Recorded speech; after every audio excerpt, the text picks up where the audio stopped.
Assalamu alaikum. I hope you all are fine by the grace of Allah Azawajal. Today we will start a new topic, decimal numbers. Decimals. Decimals क्या हैं? Decimals are fractions which have denominators with power of tens. Decimals ऐसे fraction होते हैं जिनके denominators power of 10 के साथ होते हैं। अब हमारे पास टर्मिनेटिंग डेसिमल्स होते हैं एंड नॉन टर्मिनेटिंग डेसिमल्स होते हैं। अब हम सबसे पहले देखते हैं टर्मिनेटिंग डेसिमल्स क्या होते हैं। Terminating decimals are decimal that have finite number of digit after the decimal point. कह रहे हैं टर्मिनेटिंग डेसिमल्स ऐसे डेसिमल्स होते हैं जिनमें पॉइंट के बाद आपके पास फाइनाइट नंबर होते हैं, यानी पॉइंट के बाद वो पूरा जो है वो आपके पास नंबर जो है वो कम्प्लीटली डिवाइड हो जाता है और आपके पास कोई रिमाइंडर नहीं बचता है। ठीक है। और जो हमारे पास फाइनाइट नंबर है, यानी पॉइंट के बाद 2 टाइम सॉल्व हो रहा है, 3 टाइम सॉल्व हो रहा है, तो ऐसे डेसिमल्स को कहा जाता है टर्मिनेटिंग डेसिमल। फॉर एग्जांपल हमारे पास यहाँ 1/2 है। 1/2 को जब आप 1 को 2 से डिवाइड करेंगे तो आपके पास आंसर आएगा 0.5। देखिए यहाँ पे न्यूमरेटर को डिनोमिनेटर से डिवाइड किया जाता है, और जब मैंने न्यूमरेटर को डिनोमिनेटर से डिवाइड किया तो मैंने पॉइंट लगा के 1 के साथ 0 लगा दिया और 2 5 are 10 किया, तो मेरे पास कम्प्लीटली डिवाइड हो गया और मेरे पास सिर्फ आंसर आया 0.5 मीन्स 0.5। ठीक है। Now non terminating decimals. Non terminating decimals क्या होते हैं? Decimals numbers with an infinite numbers of digit after the decimal point are known as non terminating decimals number. जैसा मैंने आपको बताया टर्मिनेटिंग डेसिमल्स क्या होते हैं? पॉइंट के बाद आपके पास फाइनाइट नंबर होंगे तो वो टर्मिनेटिंग होगा, अगर आपके पास इनफाइनाइट नंबर होंगे तो वो आपके पास नॉन टर्मिनेटिंग होगा। फॉर एग्जाम्पल आपके पास 1/3 है, 1/3 को डिवाइड करके आपके पास जो आंसर आया वो आया, यहाँ हमने 1 को 3 से डिवाइड किया तो हमारे पास पॉइंट लगा के हमने 0 उतारा, 3 are 9 किया, हमारे पास 1 रिमाइंडर आया, पॉइंट से हमने दोबारा 0 लिया, फिर हमारे पास 10 बन गया, हमने 3 are 9 अगेन किया। Now again we have 1 remainder and again we take 0 from point and then after this is 10 again 3 are 9 and again हमारे पास रिमाइंडर क्या आया 1।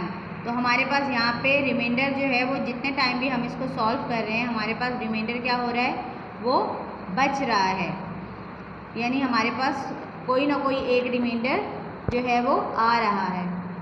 तो हमारे पास ये सो द आंसर इज़ 0.333 और ये हमारे पास अब मज़ीद आगे सॉल्व हो सकता है, क्योंकि हमारे पास जब तक ये 1 रिमाइंडिंग बचता रहेगा, 1 हमारे पास रिमाइंडर बचता रहेगा, तो हमारे पास क्या होगा, ये आंसर इसका यही आएगा, क्योंकि हम एक पॉइंट से इनफाइनाइट डेसिमल्स ज़ीरोज़ जो हैं वो ले सकते हैं। तो हमारे पास अगेन 3 आता रहेगा, तो हम यहीं पे इसको स्टॉप कर देंगे और ये हमें पता चल गया कि ये हमारे पास नॉन टर्मिनेटिंग नंबर है। और नॉन टर्मिनेटिंग नंबर को हम ऐसे भी लिख सकते हैं, यानी हमें पता है कि जब हम इसके ऊपर बार डाल देते हैं, डैश डाल देते हैं, तो इट मीन्स कि ये 3 बहुत सारी दफ़ा हमारे पास आंसर में लिखा हुआ है। ठीक है। Okay, open page 43 exercise 3 fill in the blanks. Number 1 is 12/24 is expressed in decimals form as dash। कह रहे हैं कि आपने ये ब्लैंक्स फिल करनी है और आपके पास 12/24 है, इसको एक्सप्रेस करके बताना है डेसिमल फॉर्म एज कि इसका क्या आंसर आएगा। तो हम इसको एक्सप्रेस करके दिखाएंगे। हम इसको एक्सप्रेस कैसे करेंगे? हम इसे कैंसिलेशन करके बताएंगे कि हमारे पास क्या इसका आंसर आता है। अब 12/24 है, इसको आपने डेसिमल फॉर्म में लिखना है, तो डेसिमल फॉर्म में करने के लिए हम इसको कैंसिलेशन करके भी डेसिमल फॉर्म में लेकर आ सकते हैं और हम इसको डायरेक्ट डिवाइड करके भी डेसिमल फॉर्म में ला सकते हैं। तो मैं इसे 12 को 24 से डिवाइड करके डेसिमल फॉर्म में चेंज कर देती हूँ। अब यहाँ मेरे पास 24 है, ये मेरे पास 12 है, ये डिवाइड नहीं हो सकता है, पॉइंट लगा के मैं ज़ीरो बढ़ा दूँगी। अब मेरे पास आ गया 120। अब 24 का टेबल मैं इतना पढ़ूँगी कि मेरे पास 120 आए या इससे छोटा नंबर आए। तो मैं यहाँ पे 5 ज़ार पढ़ के देखती हूँ। 5 4 ज़ार 20, 5 2 ज़ार 10 और 2 12।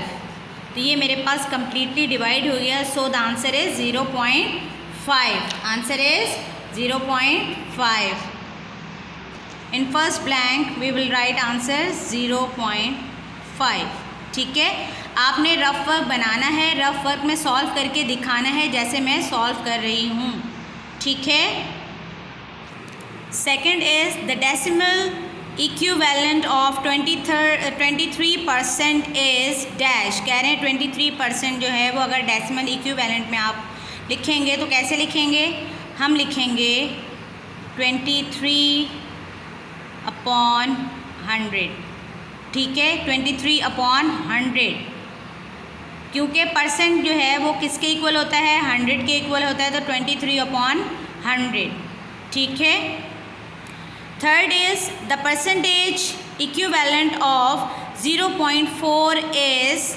कह रहे हैं द परसेंट आपने फाइंड करनी है इक्विवेलेंट फ्रैक्शन की। आपके पास 0.4 है, आपको बताना है कि ये इक्विवेलेंट में कैसे लिखा जाएगा, परसेंटेज में कैसे लिखा जाएगा। अब 0.4 को आप सबसे पहले लिखेंगे, डेसिमल में चेंज करेंगे, दिस इज़ 10। ठीक है, अब ये तो आपके पास चेंज हो गया फ्रैक्शन में। अब आपको इसको इक्विवेलेंट फ्रैक्शन बनाना है कि वो परसेंटेज में उसका आंसर आए। तो इक्विवेलेंट फ्रैक्शन बनाने के लिए आपको पता है कि हमें न्यूमरेटर और डिनोमिनेटर को सेम टेबल से मल्टीप्लाई करना होता है, और मुझे डिनोमिनेटर क्या बनाना है? 100 बनाना है। मुझे किस में चेंज करना है? इसको परसेंटेज में चेंज करना है। परसेंटेज में चेंज करने के लिए मैं क्या करूँगी? मुझे इसको 100 बनाना है डिनोमिनेटर को, तो मैं इसको 10 से मल्टीप्लाई करूँगी तो मेरे पास ये आ जाएगा 100। 10 10s are 100 और 10 4s are 40। So the answer is 40/100, क्योंकि जब आपने इसको डेसिमल में आपने इसको फ्रैक्शन में चेंज किया तो डेसिमल आपका ख़त्म हो गया। ठीक है, so the answer is 40/100। Answer is 40/100। ठीक है। The number 2.19 is express as the fraction. कह रहे हैं 2.19 को आप फ्रैक्शन में लिखिए। तो 2.19 को अगर मैं फ्रैक्शन में लिखूँगी तो मैं कैसे लिखूँगी?